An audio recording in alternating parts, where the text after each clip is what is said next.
Assalamualaikum warahmatullahi wabarakatuh. Bertemu lagi dengan saya Robi Alexander di Rax Channel. Baik, untuk video kali ini saya akan coba mengupdate atau memperbarui video yang ini. Nah, jadi kalau kalian lihat video ini sudah diupload beberapa tahun yang lalu dan masih menggunakan Blender versi 2,7-an gitu ya. Dan sekarang Blender sudah sampai versi 3,3 kalau nggak salah, setahu saya pas waktu ngecek blender.org. Jadi langsung saja kita menuju ke tutorialnya.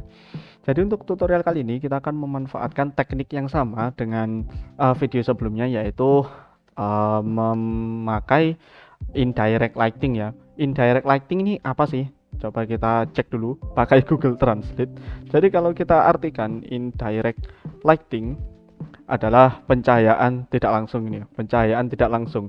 Maksudnya ini dalam segi 3D atau di teknik lighting ya. Indirect lighting itu adalah cahaya pantulan. Jadi kita akan coba mulai membuat shader dulu aja ya. Nanti untuk indirect lightingnya bakal ketahuan dengan sendirinya. Jadi kita pindah ke render dulu.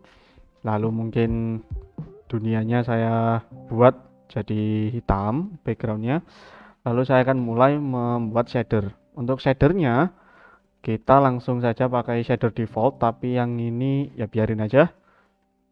Shader setting yang pertama yaitu emission dan emission strength ini ya. Ini sangat penting untuk membuat objek bersinar. Saya akan coba membuat dia memancarkan sinar hijau mungkin, atau merah ya, merah. Sinar merah.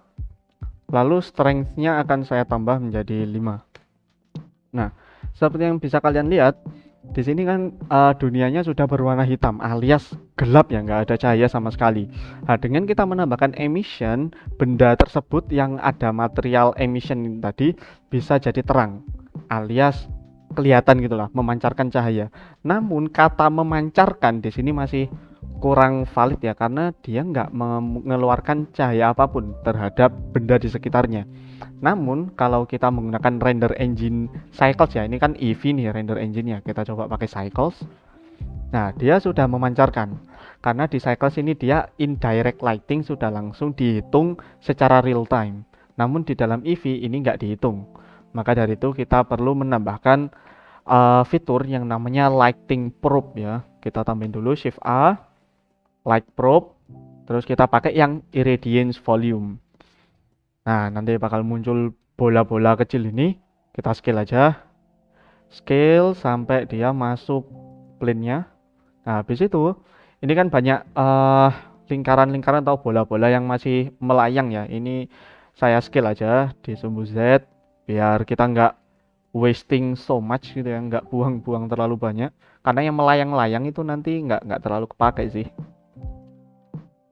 Oke, saya gini aja. Jadi yang di bawah saya taruh satu baris. Nah, selanjutnya kita tinggal bake menggunakan ini nih, opsi di dalam render properties ada indirect lighting, tinggal di bake indirect lighting. Nah, sembari kita tunggu dia akan memunculkan prosesnya ini. Nah, 100%, maka kita sudah bisa melihat pancaran cahaya dari kubus ini. Nah, ini adalah contoh dari indirect lighting. Kalau lighting yang direct atau lighting langsung itu dia dari lampu ini ya, dari lampu-lampu. Ini dia direct. Jadi dia kayak ini. Kalau saya menjelaskan itu ini ya, coba saya jelasin pakai plane. Pakai plane. Nah, cahaya pada prinsipnya itu mereka mantul-mantul ya. Mungkin kalau kalian pengen coba boleh ambil center, terus senternya arahin ke tembok, nanti lantainya juga bakalan kena cahaya. Begitu juga dengan di Blender ini ya. Coba saya pakai spot, saya gambarkan spot ini lampu center, saya arahin ke tembok. Nah, lantainya masih nggak kena cahaya ya, masih hitam aja, hitam sama merah, nggak terkena cahaya sama sekali. Saya bikin dia lebih terang, powernya saya tambah. Nah, seharusnya ini dia memantulkan cahaya ke bawah nih. Nah, agar dia muncul, maka kita bake ulang gitu ya. Kita bake ulang, bake indirect light.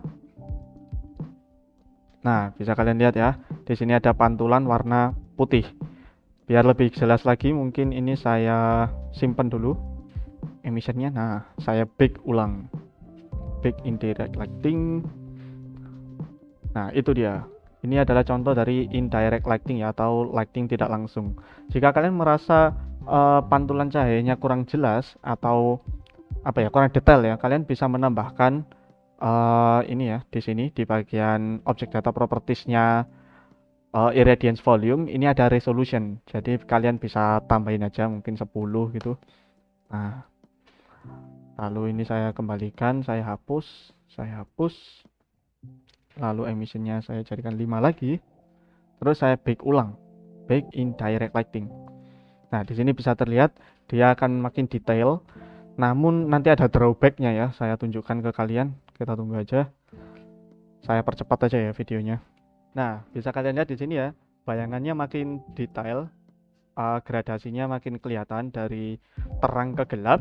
Namun bisa kalian lihat di sini ya, kayak dia berkotak-kotak gitu. Di sini ada kotak, di sini ada kotak. Jadi nggak terlalu smooth. Ini drawback atau kekurangan dari fitur Lightproof itu sendiri ya. Nah, untuk menyiasati hal ini, di Eevee ada fitur post processing namanya bloom. Nih, jadi kalian bisa pakai bloom.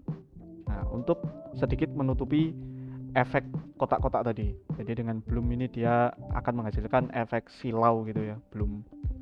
Nah, demikian tutorial untuk membuat objek bersinar ya. Selain membuat objek bersinar, tadi saya juga jelasin dikit tentang indirect lighting. Semoga bermanfaat. Sampai bertemu lagi. Wassalamualaikum warahmatullahi wabarakatuh.